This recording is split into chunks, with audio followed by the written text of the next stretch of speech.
sport. Rebecca, thanks very much indeed. Now, there have been heavy deployments of security forces in South Sudan ahead of the trial of the country's former vice president and opposition leader, Riek Machar. Now, he's accused of murder, treason and crimes against humanity. He has been stripped of his position in the unity government of President Salva Kiir, which has raised fears of a possible return of the civil war. Well, our correspondent Nicola Mandil joins us from the capital, Juba, now. And Nicola, you were at the court, but only briefly. Can you tell us what happened? Thank you very much. Yes, I have been at the venue of the court with the other journalists, but we were told to leave because journalists are not allowed to cover this trial today. It's only the national broadcaster, the South Sudan Broadcasting Corporation, radio and television, will broadcast this trial, which is about to start in a few minutes, as we understand. So all the journalists from Reuters and other news agencies, we have all left the venue. And what might that mean for the coverage of the trial, for the types of information or how you're getting the information? Officials from the Ministry of Justice and the security personnel who are there said they don't have any information from the Ministry of Information allowing the journalists to cover the event. So they may need to coordinate with the Ministry of Information to allow the journalists to cover this trial. But it's only the national broadcaster, the government-owned media, that is allowed to cover this event. But the rest of us from independent media, including local press, are all asked to leave the venue where the trial is expected to start. So can you remind us of the background of this case and what exactly Riek Machar is accused of? Well, Riek Machar and some of his allies, 7 of them, they are all together 8. They have been accused of treason, that is crime against the state or an attempt to overthrow the government. He's also accused of murder, terrorism, crime against humanity, destruction of assets, including military assets and other public property. So this is as a result of the clashes that took place between the National Army and the tribal militia known as White Army in March. Following that, the government accused Machar of being behind the clashes, which led to the killing of a general and 250 South Sudanese soldiers. So Machar has been under house arrest for more than 5 months now, and some of his allies are also in detention. And there are now those concerns because of what's happened of civil war returning to South Sudan. This is the big worry. Many South Sudanese are worried that if the outcome of the trial, which is expected to start in a few minutes, if the outcome is not just, it's not transparent, it's not independent, so people are worried that it might return the country to civil war. And the trial, which is taking place now, or which is almost starting, is seen as a litmus test to the credibility of the judiciary of South Sudan. South Sudanese are asking whether the trial will be independent, will it be transparent, will there be a fair trial to Machar and his allies? These are the kind of questions South Sudanese are asking. And this is the first high-profile trial of this kind in the history of South Sudan. Correspondent Nicole Mandil joining us from Juba. Thank you very much. Well, let's return to our top story now. President Trump has addressed a memorial service in the state of Arizona for the murdered right-wing Christian activist Charlie Kirk. Mr. Trump told the audience that Charlie Kirk is now more widely known than he was before he was shot dead at the University in Utah in a suspected politically motivated attack almost 2 weeks ago. Mr. Kirk was a leading figure within Mr. Trump's MAGA movement. At the event, which was part memorial, part political rally, President Trump, speaking from behind bulletproof glass, said that Charlie Kirk was a martyr. He was assassinated because he lived bravely and he argued brilliantly. He did what was right for our nation. And so on that terrible day, September 10th, 2025, our greatest evangelist for American liberty became immortal. He's a martyr now for American freedom.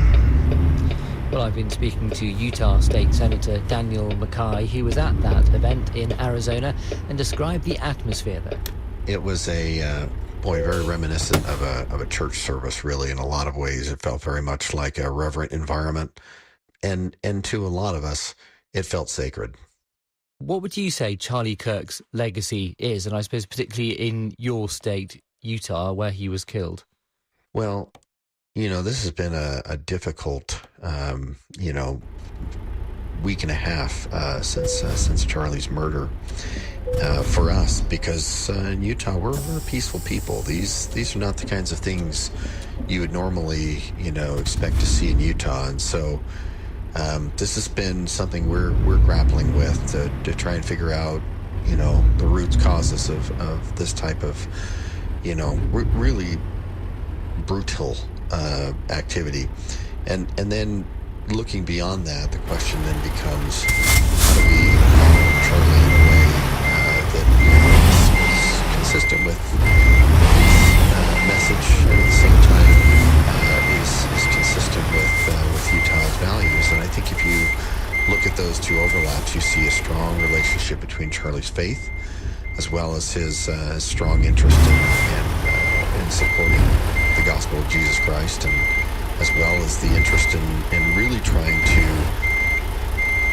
recruit and establish a firm belief in open communication and open dialogue between people. And I think those pieces are going to be important as we move forward with trying to find the appropriate ways to remember Charlie Kirk's influence. And when you talk about the importance of open communication and dialogue, are you concerned about some of the things you're hearing, some of the things you're seeing, which some people regard as an attempt to crack down on free speech in America? I think a lot of people are in pain, in my opinion, and that pain manifests itself in lots of ways. I think Erica showed us the way out of that pain today, though, and by offering forgiveness. And I really do believe that is the best approach for all of us. And truly, and it doesn't matter what side of the argument, what side of an issue you may be on, truly the ability to see the other person as a person and understand their feelings and follow the sage advice of trying to walk a mile in someone's shoes before you cast judgment on them, I think is really important. I think that's something we can all do better of. And I think our governor in Utah has set a good example nationally for ways to talk about things like this that occur, and then find ways to move forward together. And I think, honestly, that will be the long-term legacy of Charlie Kirk, as well as those around the Turning Point movement, is trying to find ways to move forward together so that the country can heal, and at the same time move forward in meaningful and productive ways. Turning Point USA, just so it is clear, is the organisation that Charlie Kirk set up when he was in Teeland, which many people credit with helping Donald Trump reclaim the White House.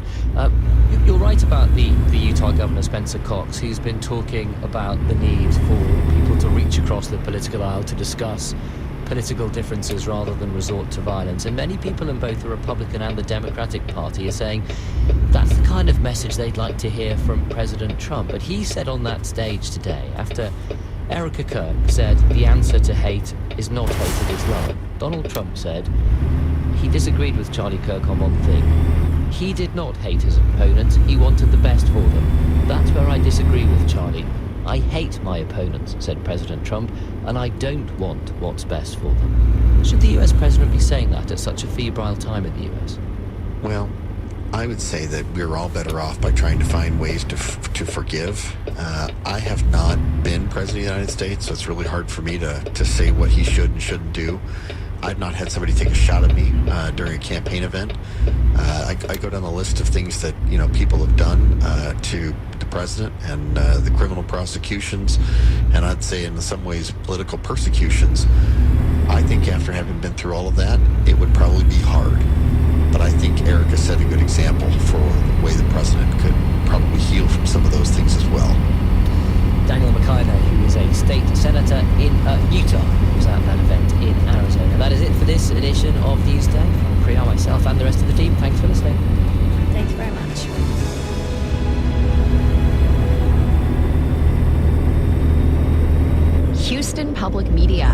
service of the University of Houston and is supported with your gifts to the Houston Public Media Foundation.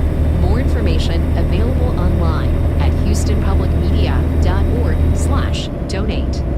You know a good story when you hear it. Makes you feel, laugh, think. Sometimes you get a little teary. I'm Scott Simon, host of Weekend Edition Saturday, and each week we bring you stories from around the country and around the world. Stories that help you learn, make you smile, catch you by surprise. Please join us every Saturday for the news you need and the stories you won't forget. Saturdays 7 until 9 a.m. on News 88.7. This is your NPR station, KUHF Houston, News 88.7. Service of the University of Houston. Get local and breaking news anytime at houstonpublicmedia.org. Listen to us on your favorite devices. Tell your smart speaker to play News 88.7. Hello and welcome to The History Hour with me, Max Pearson. History as told by the people who were there. This week we turn our focus to events from the past in Egypt, including around the turbulent times of the Arab Spring. It was an out-of-body experience for me. I'm getting goosebumps as I'm telling you this. We look at the political dreams that were dashed in the aftermath of 2011. Also, a campaigner recalls her motivation for fighting against sexual harassment in Egypt in 2014. You would go through the experience of men kept calling you or trying to touch you in the street. But I realized that, no, I'm not going to just look at that as a given. And from the 1960s, the Temple Abu Simbel moved to make way for the Aswan High Dam on the River Nile. I think it's probably the most dramatic, apart from the pyramids and the Sphinx, the most dramatic of the ancient Egyptian monuments. First, today's news. Hello, I'm Justine Green with the BBC News. British Foreign Secretary Yvette Cooper says she's warned Israel not to annex parts of the West Bank in retaliation for the UK's recognition of Palestinian statehood. Israel's Prime Minister said Palestinians would never have a state and Israel would react to Sunday's coordinated announcements by Britain, Canada, Australia and Portugal. More recognitions are expected on Monday from France and other countries. A French MP, Eleanor Carouin, explained Paris's decision. It's very important for France to do so given the context and the catastrophic situation in Gaza. I think France is showing that it is in favor of peace and it's in line with France's long-term tradition in favor of the two-state solution. It is not a decision against Israel, it's a decision in favor of the peace, really. The Palestinian President Mahmoud Abbas said recognition of Palestine was a step towards a lasting regional peace. The 71 Palestinians were reported to have been killed in Gaza on Sunday. President Trump has praised the right-wing activist Charlie Kirk as an American martyr in an aggressive testimonial at his memorial service. Mr. Trump repeatedly blamed what he called the radical left for Kirk's murder, while correspondent Arundhati Mukherjee says members of the Trump administration were out in force at the memorial in Arizona. What was important is that it was not just a memorial service, but it was also important to see it as a big political message and a reiteration of how important Charlie Kirk was to the MAGA movement, even though he never ran for office or held any official government positions. By contrast with Mr. Trump, Kirk's widow Erica told the crowd her Christian faith meant she would forgive. Kirk was a divisive figure, loved by the right, but mistrusted by those who saw him as racist and misogynist. South Sudan's first Vice President Riek Machar is set to appear in court on Monday on trial accused of murder, treason and crimes against humanity. The charges relate to a deadly attack by fighters allegedly loyal to Mr. Machar. Tom Bailey reports. Riek Machar was stripped of his position following the attack in March, which was allegedly carried out by fighters from his newer ethnic group, longtime rivals of President Salva Kiir's Dinka community. Supporters of Mr. Machar have described the trial as a political witch hunt and accused President Kiir of seeking to silence his rivals. The 2018 peace deal brought the two foes together in a unity government. However, their relationship has become increasingly strained amid renewed ethnic tensions and sporadic violence. The leadership contest for Japan's ruling Liberal Democratic Party is now underway. Polls indicate the lead candidate, Sanae Takaichi, who could become Japan's first female prime minister, and Shinjiro Koizumi, the son of a former premier. World news from the BBC. More than 10,000 evacuees are sheltering in the Philippines as heavy rains and gale-force winds caused by Super Typhoon Ragasa strike the area. The typhoon's gaining strength as it tracks towards southern China. It could make landfall over the Philippines' Babuyan Islands soon. The country's Weather Bureau warned life-threatening conditions are imminent. The North Korean leader Kim Jong-un has suggested he's willing to negotiate with Donald Trump on condition the US does not insist Pyongyang gives up its nuclear weapons. South Korea's president told the BBC he'd support a deal that saw North Korea freeze its nuclear program. Jean McKenzie reports from Seoul. Talks between Mr. Kim and President Trump broke down in 2019 after the US asked North Korea to dismantle its nuclear facilities in return for having sanctions lifted. Since returning to office, Mr. Trump has hinted he'd like to meet Mr. Kim again, but this is the first time the North Korean leader has said he'd be prepared to talk. In an interview with the BBC, South Korea's President Lee Jae-myung has said he would be willing to accept a freeze to North Korea's nuclear program, so long as denuclearization remained a long-term goal. Brussels Airport in Belgium has asked airlines to cancel half their flights on Monday.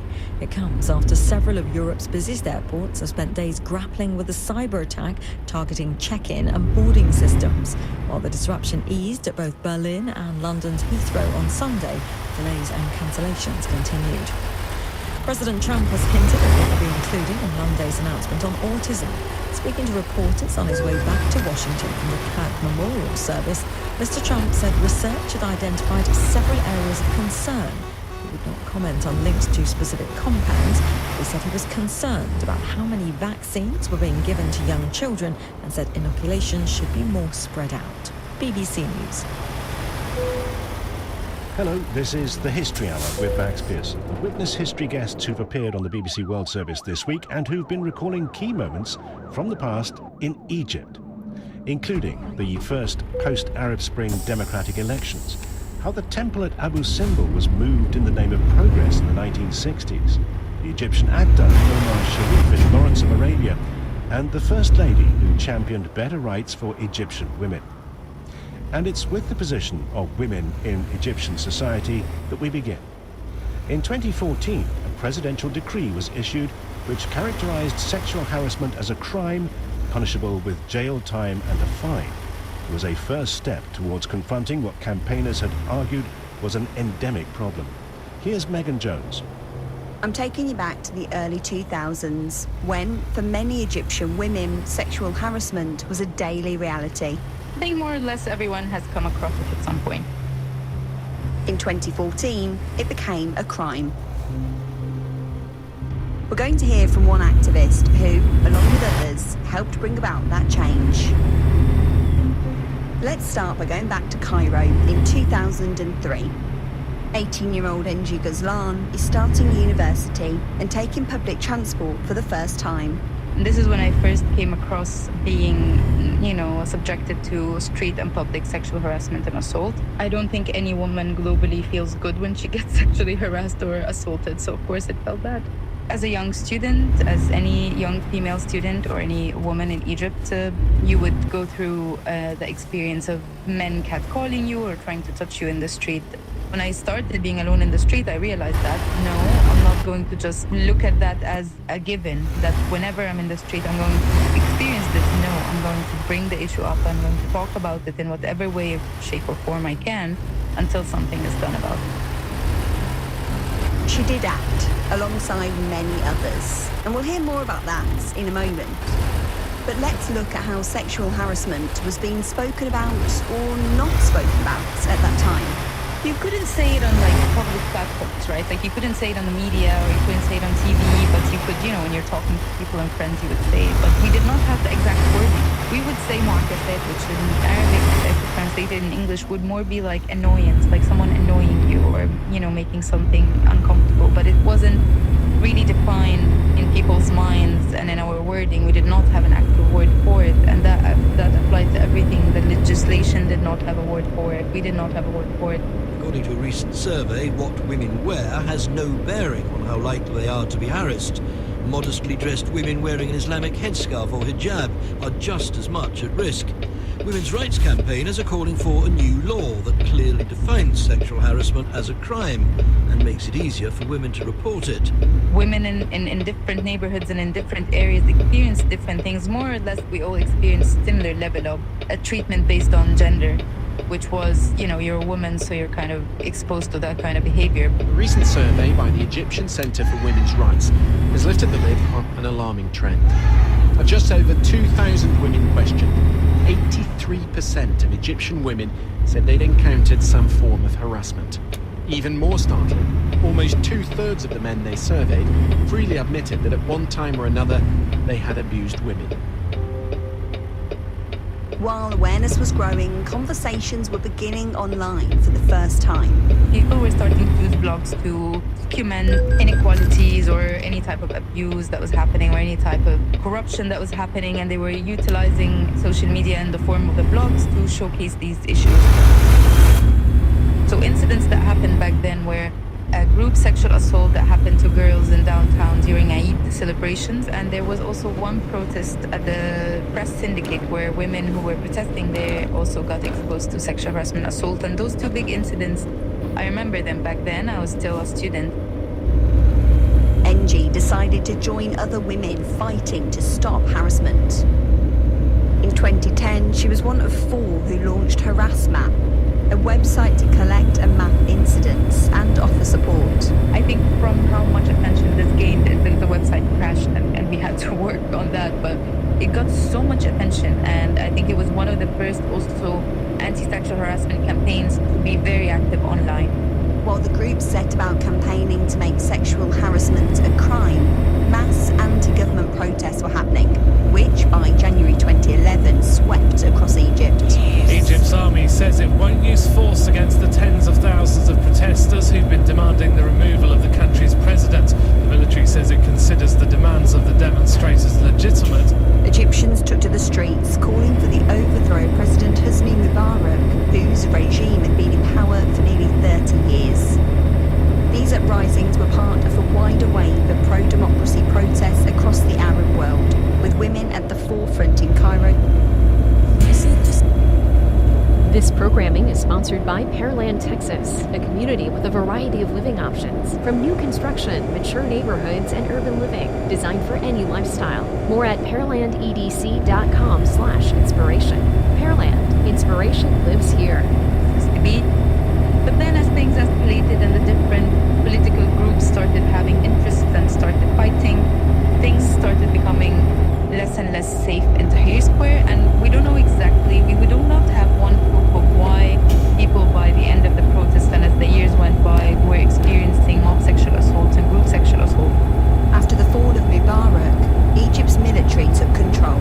The protesters, the active protesters, will want very concrete signs very quickly from the military that they're not just swapping one dictatorship for another. At this time, it was reported women involved in protests faced targeted attacks, arrests, and reports of sexual assault, including forced virginity tests. Soon after, Egypt elected its first democratically chosen president, Mohamed Morsi, but his time in power was short-lived, ending with a military coup just a year later. And while protests and political unrest continued, those events became targets for some men, as you can hear in this BBC report. Found some hanging around close to the square. If you're here and you see a girl dressed in an indecent way, what are you going to do? Say, well, you can't help it. We're depressed, we can't find jobs and money. What else do you expect? These young men admitted they went to the square to look at women, though they didn't admit to being involved in serious assaults. And Nana suggested they saw no problem in harassing girls. The fact is that many men back then who were very well employed or who have money, who were married, who had stable lives, were still also sexually harassing women.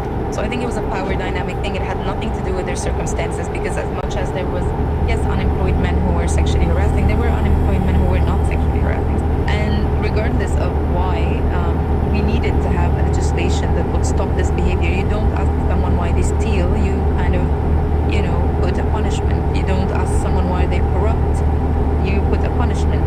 After years of campaigning by people like NG, that punishment came in June 2014, when a decree was issued by interim President Abdel Mansour.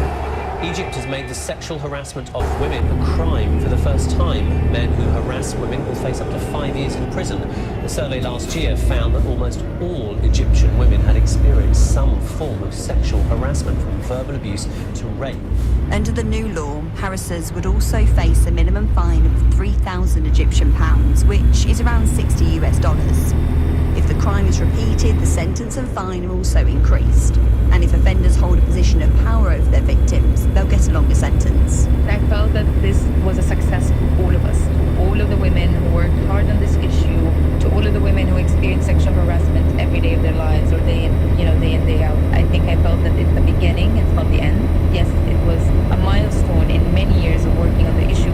After the legislative changes, so many women started reporting.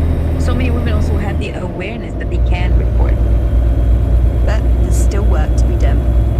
Now you walk in downtown and you see girls dressed in different ways. I wouldn't imagine to have been dressed like that in 2007. Now I walk in downtown and I'm surprised sometimes that no one has back home. No one has even looked at me, and that is rare. That is rare to happen back in 2007.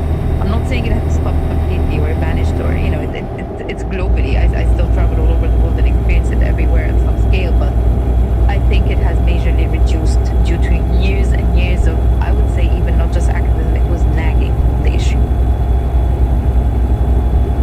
NG Guzman speaking to Megan Jones and highlighting the progress which has been made since that change in the law in 2014. To bring us some more context now, Nicola Pratt, a professor in the Middle East and feminist theory at the UK's University of Warwick. And you spent time in Egypt, so what was your experience during the years running up to that change in the law? Surveys showed that there was a wide-scale problem of sexual harassment, and myself, having lived in Egypt for a while, it was almost a daily occurrence to be subjected to some form of unwanted male attention.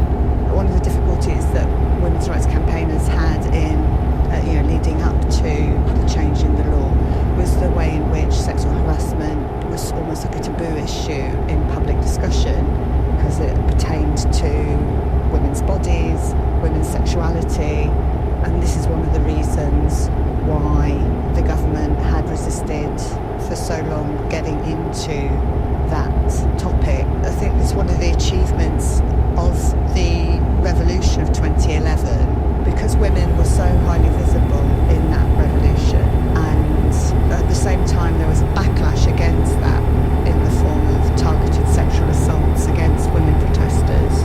It raised awareness about the issue on a much wider level, and for the first time there was like a mass movement of women campaigning for changes in the law, campaigning against sexual harassment and for women's bodily integrity.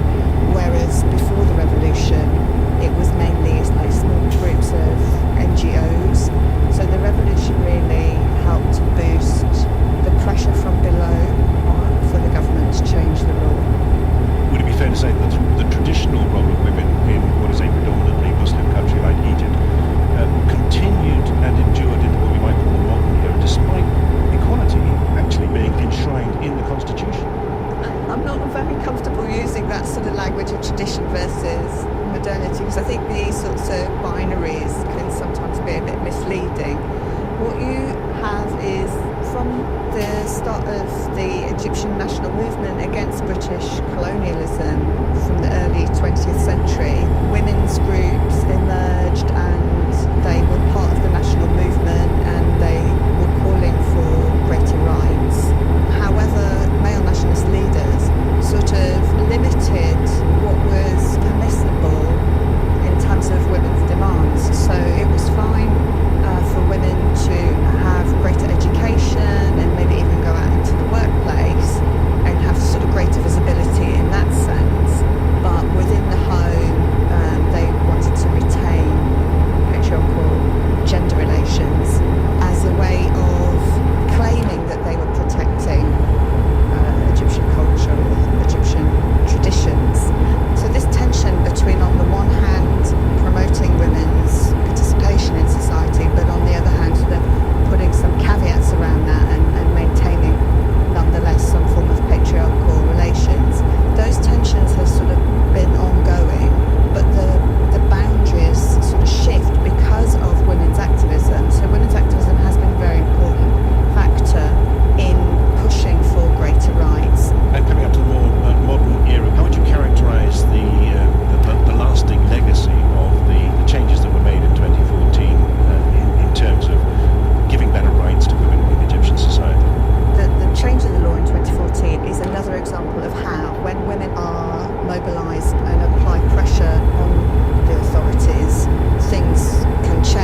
because there were many temples and many fortresses of ancient Egyptian times that were there. And there was an international effort to save the famous temple of Ramses II at Abu Simbel. That was the most spectacular thing that was in danger of being flooded. In 1960, when the work was just beginning on the dam, Professor Herman Bell was a young student of ancient Egyptian, not long out of college. That same year, the World Heritage Organization, UNESCO, issued an appeal. Come and help us save the treasures of Egypt and of Nubia, an ancient African kingdom along the Nile between Egypt and Sudan, before it all disappears under Lake Nasser. Because the waters would start to rise, that gave us 2 years to do whatever we were going to do. And High Dam would flood out about 500 kilometers of riverbank in Nubia, and UNESCO made an appeal to the world, different nations to come, send expeditions. And they did come, in their hundreds. Archaeologists, engineers, historians, scientists from 30 different countries. And despite the Cold War, from both sides of the Iron Curtain. Among them, the young Herman Bell and his wife Anne, a historian. It was a great experience to see countries representing communism on one side, collaborating with people who were in the middle, like then Yugoslavia, and then people from Western countries as well. And so this international team began the painstaking job of moving the great monuments like those of Abu Simbel stone by laborious stone in one of the greatest archaeological rescues of all time, and surveying the thousands of sites that they couldn't save.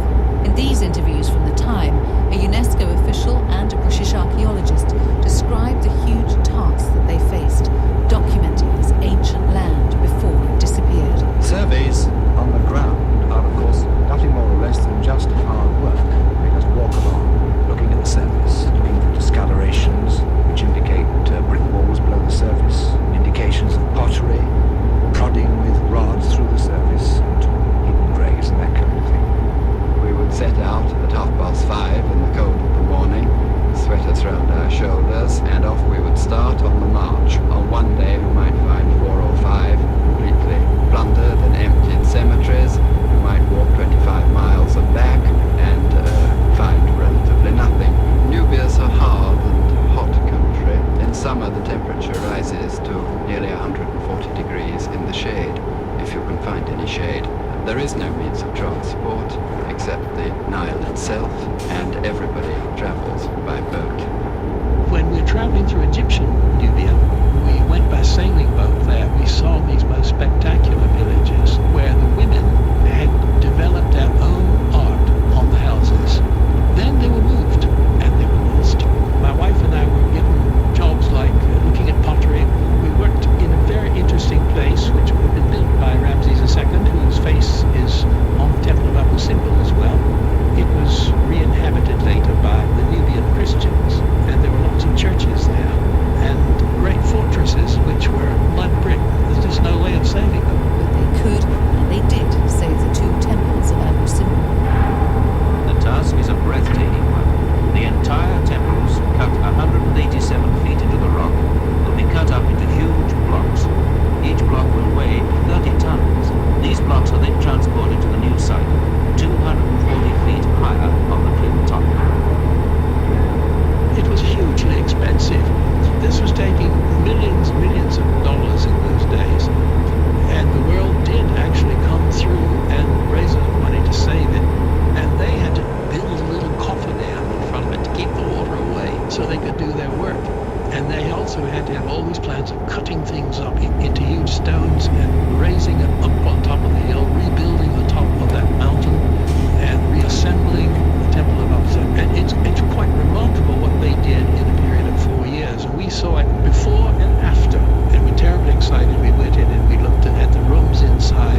BBC World Service in the United States is made possible by American Public Media, producer and distributor of award-winning public radio content, engaging audiences, creating meaningful experiences, and fostering conversations.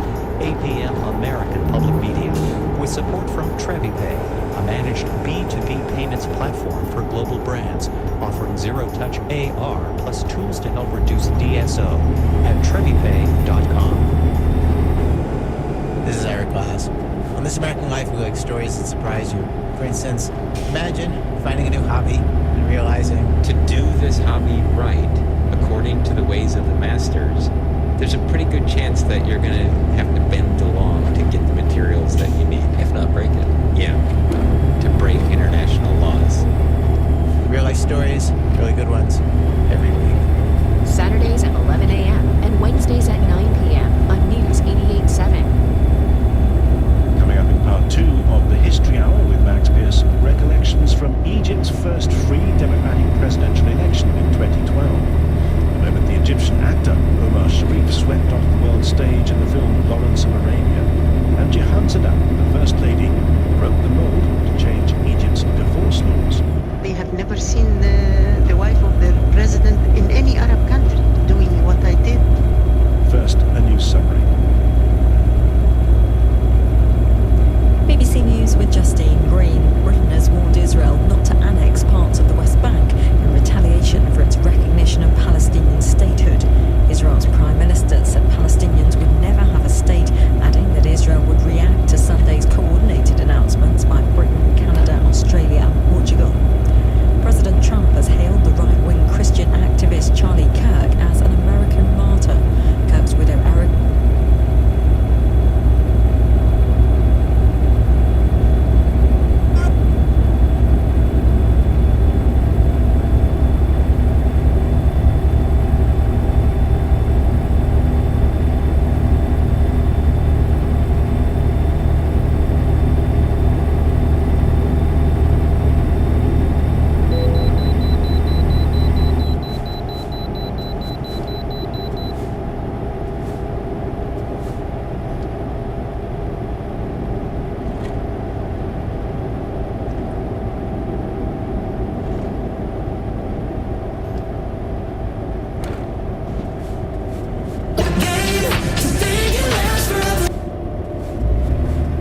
Pacific has cancelled 500 flights from Tuesday evening.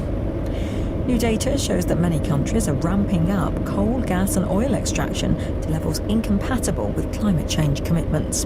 And the Pompidou Centre in Paris is shutting its doors for 5 years from today. It will undergo a $500 million restoration. BBC News.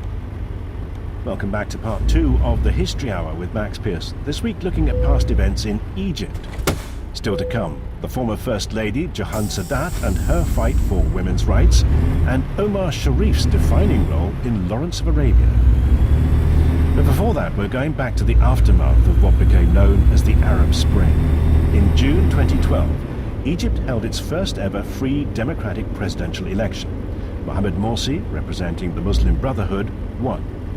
The background and the conduct of the vote, however, was confused and polarizing. Islamists against secularists, socialists against authoritarians.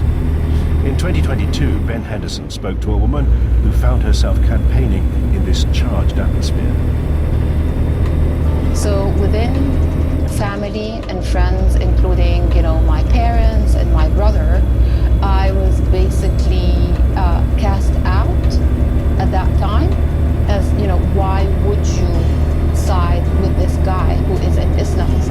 I was seen as a sellout. This is Dr. Rabab Al-Mahdi. She was chief strategist in the presidential campaign of one of Morsi's rival candidates, Abdulmunim Abul Futuh. Futuh was an Islamist, meaning he wanted to run the country in line with traditional Islamic values, although he was more moderate than fellow Islamists, Morsi and the Brotherhood. The election started with a bitter campaign. The Brotherhood, they would spread lies about me, saying that I advertise for women taking off the veil, like the most weird and bizarre ideas. Rabab is a left-wing political scientist. She's lectured at Yale in the USA. In 2011, she was involved in huge protests in central Cairo.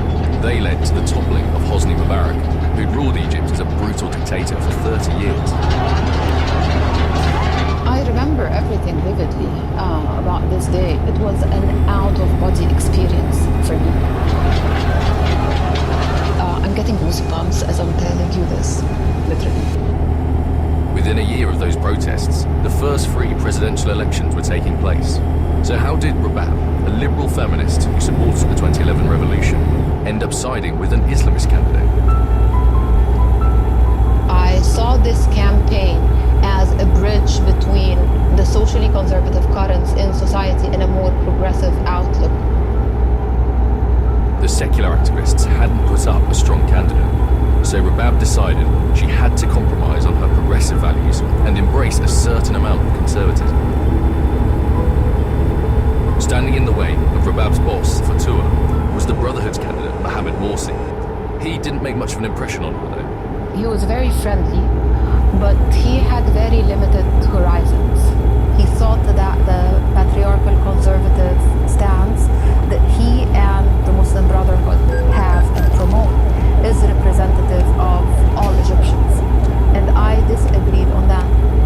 He was also very, he tried to be funny. Unfortunately, he wasn't. So I remember in one of the meetings, I walked in and I was just like, where should I sit? And he cracked a joke about a guy going to a cafe. The word cafe in Egypt is also the same word for coffee. It's ahwa. So he said this joke about once upon a time, a guy who entered the cafe, instead of sitting on coffee, he sat on tea. And this is such a not funny joke, even when translated in Arabic. And I remember thinking, oh my God, this is going to be very hard for him to actually charm a society that is known to be very witty. Rabab may have been a little confused by Morsi's sense of humour, but she was the source of confusion when it came to her family, who couldn't understand why she would want to get an Islamist elected. So siding with Abu Futuh made me also the ugly duckling within my circles.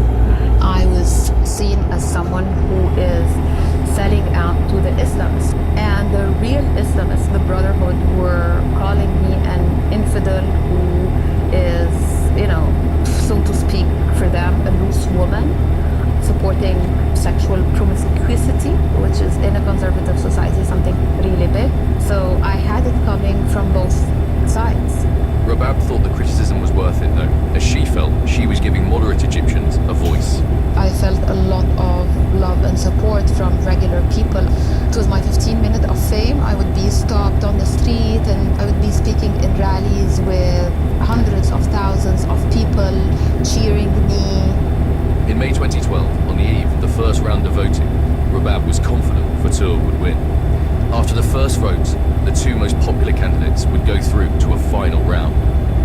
Tens of millions of Egyptians vote in the first free presidential elections in the country's history. There are long queues at polling stations as voters choose a successor for Hosni Mubarak, who was ousted during the Arab Spring last year. But that successor wasn't Fatua, as he finished a distant fourth. Morsi from the Muslim Brotherhood and Ahmed Shafiq, a member of Mubarak's old regime, went through to the final round. Rabab was distraught. She went to Fatua's office the next day. People had cried, people were just completely dazed, as if someone was dead. And I remember wearing black, actually, that day, and I felt I was sick to the stomach.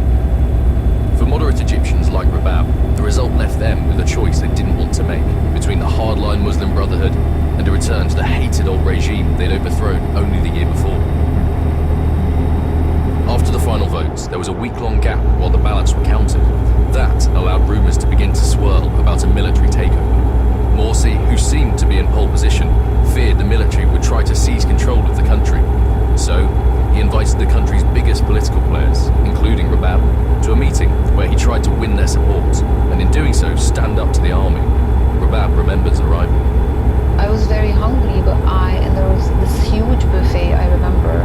I walked in and I saw him and he cracked a joke with me, and I completely lost my appetite. I was like, this is not gonna end well. I left the meeting with my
win here, the victory, was because Shafiq did not end up to be the president, not that Morsi in particular had won.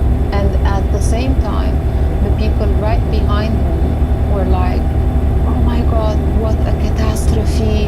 And turning back to them, I could feel the hate, like there were spears coming out of their eyes against me and the guy. And it was very symbolic of what Egypt will be going through the next year. Dr. Rabab Al-Mahdi, who spoke to Ben Henderson in 2022, and indeed, as Dr. Al-Mahdi said, the year after Egypt's first free democratic elections, the country was plunged into further political turmoil. By the middle of 2013, President Morsi and the Muslim Brotherhood had been overthrown and the military was back in power, with General Abdel Fattah al-Sisi at the head of a new government. And he's still there now. Next, we're going back to the late 1970s for a moment which marked a shift in the position of women in Egyptian society. That was when the then First Lady, Jehan Sadat, wife of President Anwar Sadat, helped lead a campaign to grant women new rights. Nina Stanton-Sharman has been looking at her story. Really, it was the first time to see the First Lady active and working for women, working for children, for disabled, for many organizations I was involved with. I felt that God gave me such a wonderful opportunity to help and serve the people. Did anybody criticize you for being so prominent? Oh, I was severely criticized at the beginning. They have never seen the wife of their president in any Arab country doing what I did. Sometimes I was hurt, but I never stopped. Her resolve was due in part to her English mother. In 1978, Jahan allowed a British television crew into her home. 45 years old and strikingly well-dressed, Mrs. Sadat is the mother of 4 children, 3 girls, 2 of them married, and a boy. If her appearance, like her social outlook, seems Western rather than Arab, it's at least partly because she's half English. Her mother came from Sheffield, although she herself was born in Egypt. She taught me how to love my country. She brought me in such an open way, and she gave me principles and confidence and trust me also, and made me very open in my life and very simple without any conflicts. Especially when we talk about 30 years ago in Egypt, the people were a little bit conservative, much more than now. And at that time, my mother was not like that, and she gave me this kind of life. And I was brought up so open and very simple with men and women, each like each other, in my opinion. Sitting in her garden on white furniture surrounded by trees, she's wearing a colourful patterned dress. The divorce here for the Muslims are very easy to divorce their wives. And this is what I don't like at all, and I am fighting for this, and I believe I will reach it one day and soon. What I'm asking for is to be in the court, in front of a judge, so that he can reconcile between the two, husband and wife, or sometimes divorce is a must even. At the moment, you don't have to go before a court. No.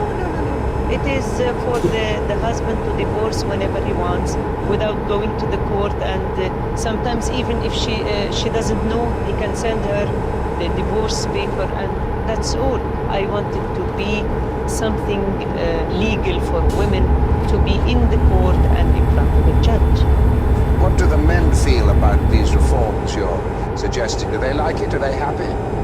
The broad-minded men, of course, they like it and they are happy, and the educated people, but the very fanatics, of course, they are not pleased with me, I believe. But I'm doing what I feel this is right for not only women, but for the whole family.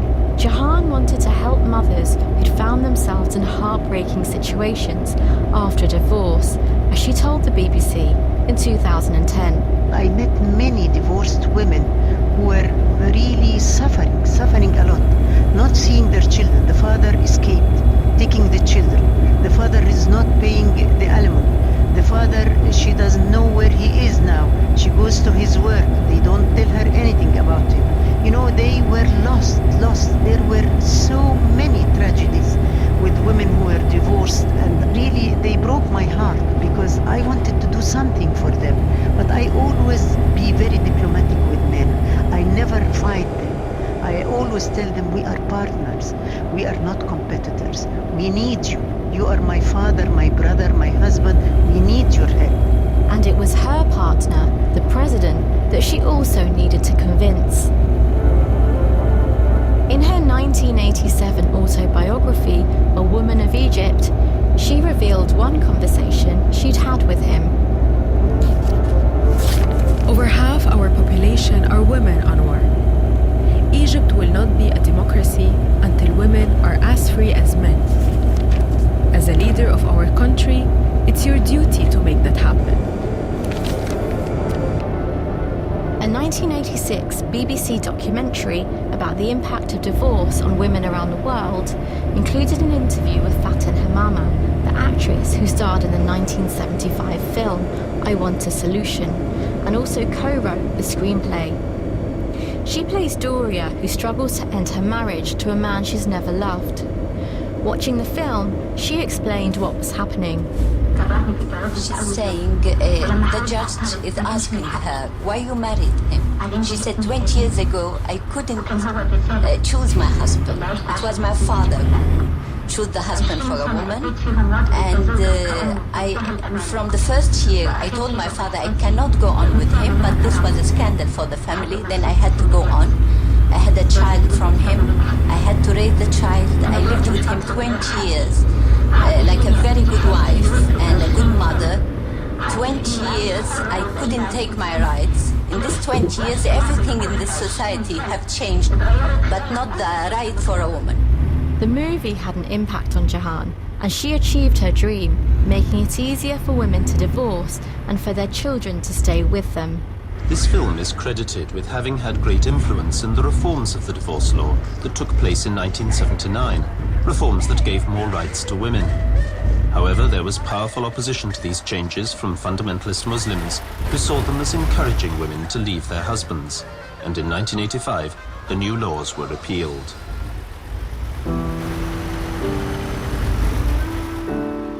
Jahan tragically witnessed the assassination of her husband at a military ceremony in Cairo in 1981, after he became the first Arab leader to make peace with Israel.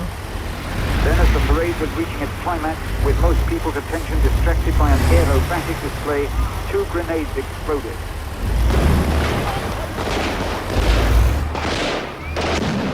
And a group of soldiers jumped from a military truck taking part in the parade and ran towards the president, firing from Kalashnikov automatic rifles.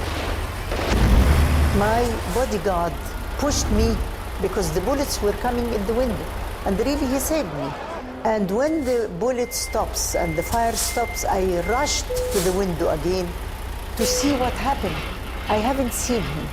The last thing I saw him when he stood up saluting, he thought that they are coming to salute him, but he knew that they are going to kill because he looked behind to tell his bodyguards to deal with them.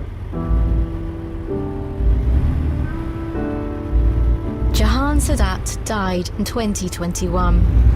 Shibli Telhami and Noha Bakra, both university professors, paid tribute to her on BBC Radio.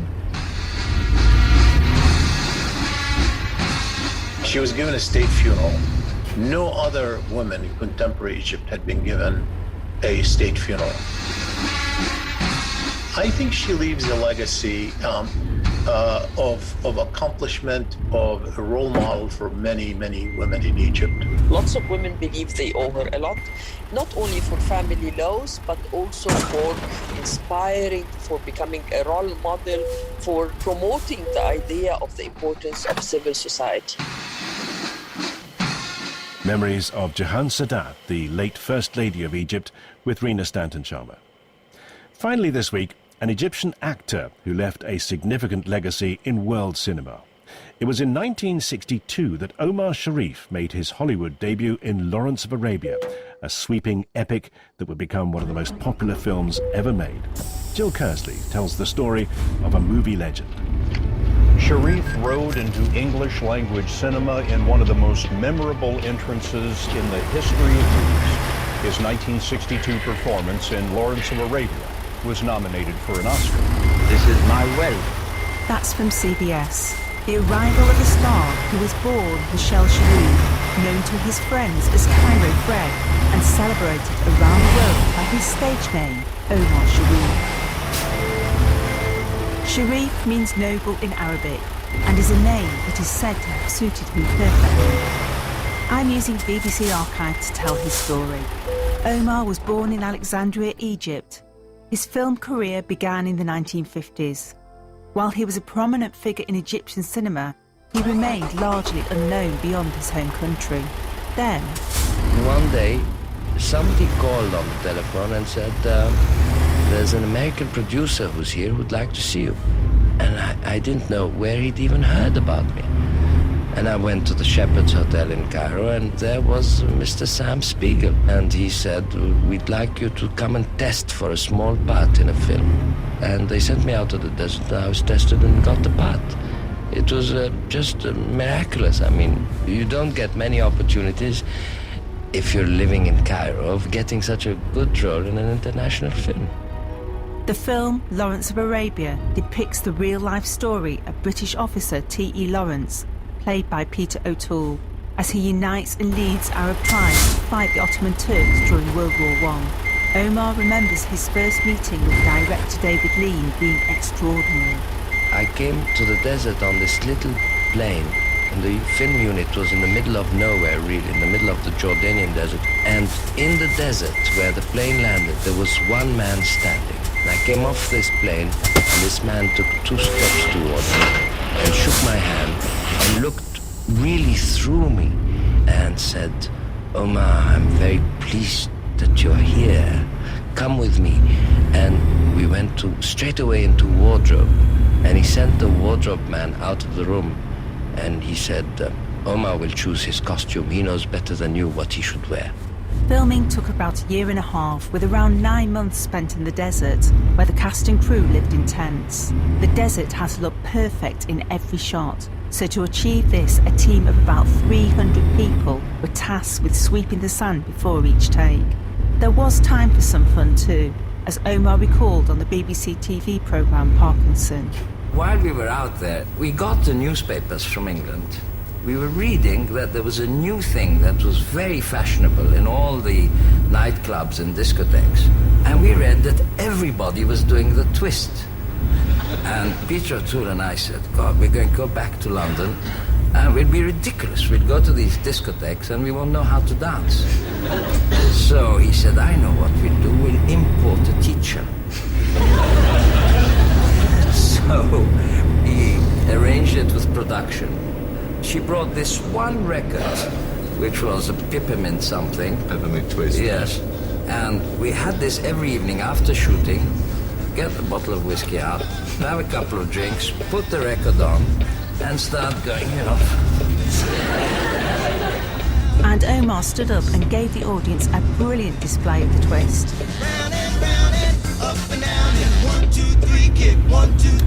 But it wasn't the twist that made him an international star.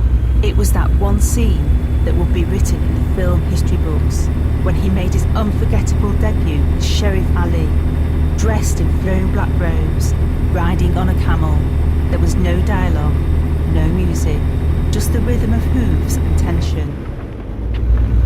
Here's film director Roger Michelle.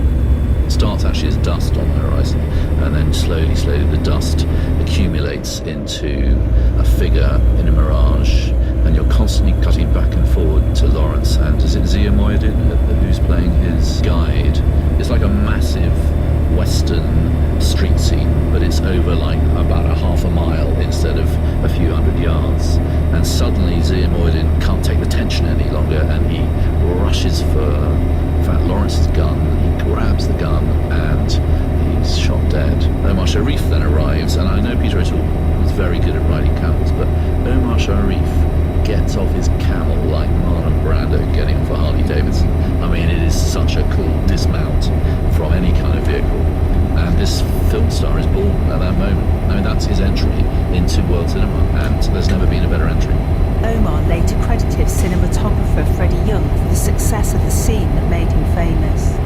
man ordered a special lens, a Panavision. I think it was a 500 millimeter. With that lens, he photographed a mirage, and out of that mirage, a black-dressed person came out. And if he had not done that, I don't know where I would be now. But one person felt that scene could have been even better. Director David Lean. I cut that at double the length at one time. Then I lost my nerve and I cut it in half and I made it all much quicker. And when the premiere came, I could have kicked myself because as that figure started wavering in the distance, the audience, you could hear a pin drop, and they were gripped. The first premiere was in London, followed by New York. Doors are now open for Lawrence of Arabia premiere. Doors are now open for the premiere of Lawrence of Arabia. But the one Omar was most excited about was in Los Angeles. But Omar says that he and Peter O'Toole, who played Lawrence, nearly didn't make the premiere. Our dream was to arrive in Hollywood. We'd never been, either of us. And finally we made it there, the night before the opening of Lawrence. And the studio gave us a huge limousine in the evening and said, you can go out and have some fun. They went to see a comedian performing on Sunset Strip and were invited to the comedian's house. A few hours later, the police burst in looking for drugs, and they were all hauled off to the station. Here's Omar speaking to Michael Parkinson and his audience. So they said, all right, you inside. And I tried to lock us up. And I'd seen a lot of American films. I said, I have the right to make a phone call.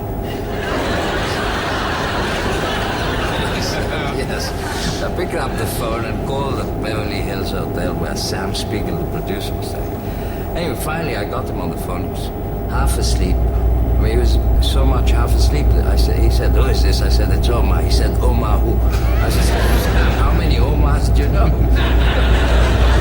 I said, oh, that's Omar. I said, we're in jail. He said, who's in jail? I said, Peter O'Toole and that. So half an hour later, he walked in with lots of guys with hats and briefcases. Had a chat with the cops. And then they opened the thing and they said, right, you two can come out. The film was a huge success. Omar went on to take on more roles. Off-screen, the media painted him as a glamorous playboy, gambling in the world's most exclusive casinos. But on-screen, his international stardom all began with that moment in the desert. Doing Lawrence of Arabia made all the difference in my life. Really, I think I would be somebody else. I'm not sure now, but it seems like that was the turning point of my life. I can't even visualize my life without Lawrence of Arabia having happened. Till Thursday, remembering Omar Sharif and the truly dramatic impact of Lawrence of Arabia. Omar Sharif won 2 Golden Globes and an Oscar nomination for that role, and a further Golden Globe 3 years later for his performance in Dr. Zhivago. He died in Cairo at the age of 83 in 2015. And that's it for this edition of the History Hour, this week focusing on Egypt. We'll spread our wings a bit further when we return with more stories from the past next week. So until then, this is Max Pierce. From all of us here, thanks for listening. Goodbye. A government shutdown is looming if Congress can't agree on new funding. Some Democrats are pushing for health care spending. Others see a chance to push back on President Trump's policies. Meanwhile, Republicans want to pass a bill to fund the government until December. For our series, If You Can Keep It, the fault lines that could lead to a government shutdown. Next time on 1A. Join us this morning at 9 here on listener-supported Public Radio 89.5. Support for Public Radio Tulsa is provided by the George Kaiser Family Foundation, a Tulsa-based charitable foundation dedicated to providing equal opportunity for children through investments in early childhood education, community health, and civic enhancements. Information at gkff.org. A listener-supported service of University of Tulsa, Public Radio 89.5, WGS HD1, Tulsa. Hello, coming up on the newsroom. As more nations prepare to recognise Palestinian statehood, our diplomatic correspondent assesses their strategy. They're simply now in the business of trying to save the idea of a two-state solution, simply because they believe it is under such great threat as a result of the policies of the current Israeli government. Also today, at 8 hours GMT, May Nichols, at the memorial service for the right-wing American activist Charlie Kirk, calls for forgiveness from his widow. Got this from the president. The assassin failed in his quest because Charlie's message has not been silenced. It now is bigger and better and stronger than ever before. Later on, we go inside China's property boom and bust. We have built enough housing for 3 billion people to live in. And China, as we know, has 1.4 billion. And the inside-out building we're all locked out of for the next 5 years. We'll explain after this. Hello, I'm Justine Green with the BBC News. The British Foreign Secretary Yvette Cooper says she's warned Israel not to annex parts of the West Bank in retaliation for London's recognition of Palestinian statehood. That is doing what extremists on all sides want, which is abandoning any prospect of a two-state solution. We have been clear, and I have been clear to the Israeli Foreign Minister, we have been clear to the Israeli government that they must not do that. Israel's Prime Minister Benjamin Netanyahu said Palestinians would never have a state, adding that Israel would react to Sunday's coordinated announcements by Britain, Canada, Australia and Portugal. He accused their leaders of rewarding terrorism. More recognitions are expected today from France and other countries at the UN General Assembly. Israeli opposition figures have echoed the Prime Minister's rejection of moves by a number of Israel's allies to recognise Palestinian statehood. No senior figures offered any support for a Palestinian state. With the details, here's Sebastian Usher. There are many divisions among Israeli politicians over the policies of the Netanyahu government, but there seems to be consensus over rejecting any current recognition of Palestinian statehood. Yair Golan has been an outspoken critic of the government's war in Gaza, but he's described talking about a Palestinian state as destructive. The main opposition leader, Yair Lapid, condemned the announcements as a diplomatic disaster. The unanimity across the political divide in Israel illustrates yet again how far there is to go to getting anywhere near the two-state solution. President Trump has hailed the right-wing Christian activist Charlie Kirk as an American martyr in an aggressive testimonial at his memorial service. Mr. Trump repeatedly blamed what he called the radical left for Kirk's murder. By contrast, Kirk's widow Erica told the crowd of tens of thousands her Christian faith meant she would forgive. Kirk was a divisive figure, loved by the right, but mistrusted by those who saw him as racist and misogynistic. South Sudan's first Vice President Riek Machar is appearing in court accused of murder, treason and crimes against humanity. The charges relate to a militia attack by fighters allegedly loyal to him. His supporters have described the trial as a political witch hunt and accused President Salva Kiir of seeking to silence his rivals. Nicola Mandel reports. Many South Sudanese are worried that if the outcome of the trial is not just it might return the country to civil war, then the trial is seen as a litmus test to the credibility of the judiciary of South Sudan. South Sudanese are asking whether the trial will be independent, will it be transparent, will there be a fair trial to Machar and his allies? These are the kind of questions South Sudanese are asking, and this is the first high-profile trial of this kind in the history of South Sudan. Nicola Mandel reporting from the South Sudanese capital, Juba. BBC News. The campaign to become the leader of Japan's governing Liberal Democratic Party and likely next Prime Minister has officially begun ahead of a vote next month. The frontrunners are a hardline conservative, Sanae Takaichi, who will become Japan's first female leader, and the Agriculture Minister, Shinjiro Koizumi, who will become his youngest. He's the son of a former Prime Minister. Leader of the Unification Church, Jahan Ja, has appeared in court in South Korea ahead of a decision on whether to arrest her on bribery charges. Han Hak-ja is accused of bribing the wife of the impeached former president Yoon Suk-yeol. It's the latest trouble to beset the controversial sect. Reports in the United States say President Trump will announce a ban on pregnant women taking paracetamol and the cancer drug folinic acid, claiming that this will reduce autism in children. The president has said that today's announcement will be amazing, and added what he called an answer to autism had been found. Vaccines are very interesting. They can be great, but when you put the wrong stuff in them, and children get these massive vaccines like you give to a horse. Like you give to a horse.